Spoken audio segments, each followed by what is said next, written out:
Hi friends, welcome back to శ్రాస్ women kitchen.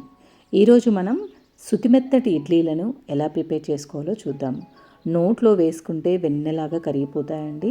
అస్సలు నవలాల్సిన అవసరమే ఉండదు.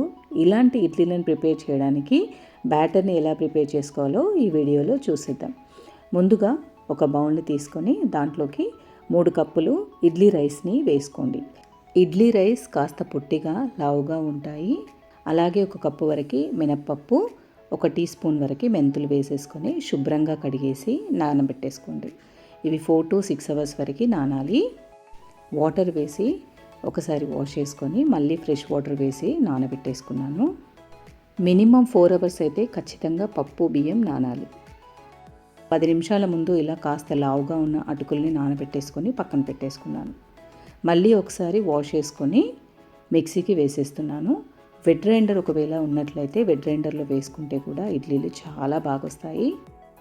బ్యాచెస్ వైజ్గా ఇలా పప్పు బియ్యం కొన్ని అటుకులు వేసేసుకొని మిక్సీ పట్టేసుకోండి.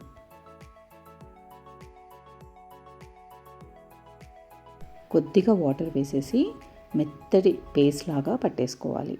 చాలా సాఫ్ట్గా ఉండాలి పిండి, అప్పుడే ఇడ్లీలు మనకి చాలా బాగా వస్తాయి. వాటర్ కాస్త తక్కువగా వేసేసుకొని పిండి కాస్త గట్టిగా పట్టేసుకుంటే మనకి 2-3 రోజులు ఫ్రిడ్జ్లో పెట్టుకున్నా కూడా ఎక్కువగా పులవదు. పిండిని చాలా సాఫ్ట్గా పట్టుకోవాలి. ఇలా పిండినంతటిని బ్యాచెస్ వైజ్గా పట్టేసుకొని ఒక గిన్నెలోకి వేసుకోండి. కంప్లీట్గా పట్టేసుకున్న తర్వాత చేయితో ఇలా కిందికి మీదికి అనుకుంటూ పిండిని కలుపుకుంటే ఏరియేషన్ ఫామ్ అయిపోయి పిండి చక్కగా పులుస్తుంది. ఒకవేళ వెడ్ గ్రైండర్లో వేసినట్లయితే ఇలా అనాల్సిన అవసరం ఉండదు. మనం మిక్సీలో వేసినా కూడా వెడ్ గ్రైండర్లో లాంటి పిండి రావాలంటే మనము పిండిని ఇలా కిందికి మీదికి అనుకుంటూ ఒక 2 minutes వరకు అంటే కనుక మంచి ఏరియేషన్ ఫామ్ అయిపోయి చక్కగా పులుస్తుంది. మూత పెట్టేసుకొని పక్కన పెట్టేసుకోండి. మార్నింగ్ చూడండి పిండి ఎంత చక్కగా పొంగిందో. 8 అవర్స్ వరకు పక్కన పెట్టేసుకోవాలి. చక్కగా పులుస్తుంది.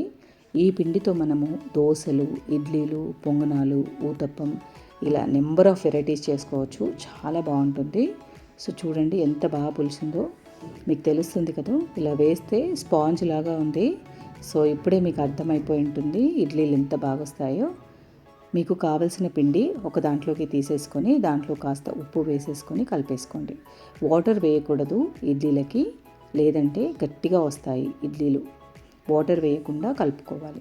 మిగతా పిండిని ఒక ఎయిర్ టైట్ డబ్బాలో పెట్టేసుకొని ఫ్రిడ్జ్లో పెట్టుకుంటే 3-4 days అయినా ఫ్రెష్గా ఉంటుంది పిండి. సో ఇలాంటి పిండికి మనము సోడా వేయకుండా ఇడ్లీలు పెట్టేసుకున్న ఇడ్లీలు చక్కగా పొంగుతాయి. నేను ఇడ్లీలు పెట్టడానికి ప్లేట్లని రెడీ చేస్తున్నాను. వాటికి నేను నెయ్యి రాస్తున్నాను.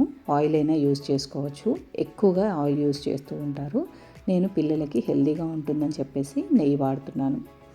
నెయ్యిని ఇష్టపడే పిల్లలకైతే ఇలా నెయ్యి రాసిన ఇడ్లీలు చాలా బాగా నచ్చుతాయి. ఒకసారి ట్రై చేయండి. మీకు కావాల్సినన్ని ప్లేట్లకి నెయ్యి కానీ నూనె కానీ రాసేసుకొని ఇడ్లీ ప్లేట్లని రెడీ చేసేసుకోండి. బ్యాటర్ని వేసేటప్పుడు ఫుల్గా ప్లేట్ నిండా వేయకుండా కాస్త వెల్తిగా వేసుకుంటే ఇడ్లీలు పొంగినప్పుడు పైన ప్లేట్కి అంటుకోకుండా చక్కగా వస్తాయి. ఇప్పుడు బ్యాటర్ని ప్లేట్లలోకి ఫిల్ చేసుకోండి.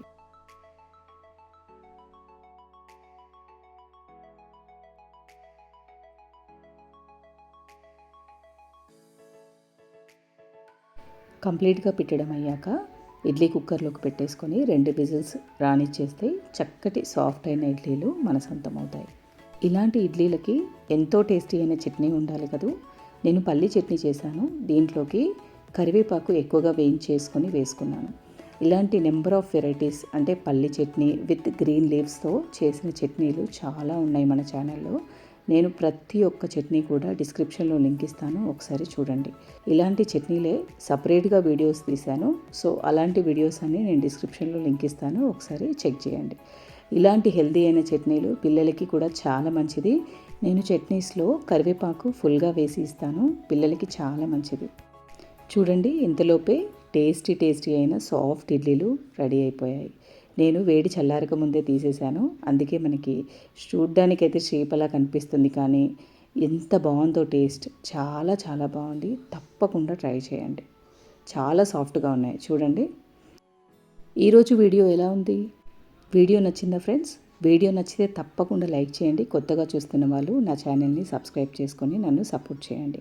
మరిన్ని హెల్దీ ఇంట్రెస్టింగ్ వీడియోస్తో మళ్ళీ కలుద్దాం. Thank you for watching.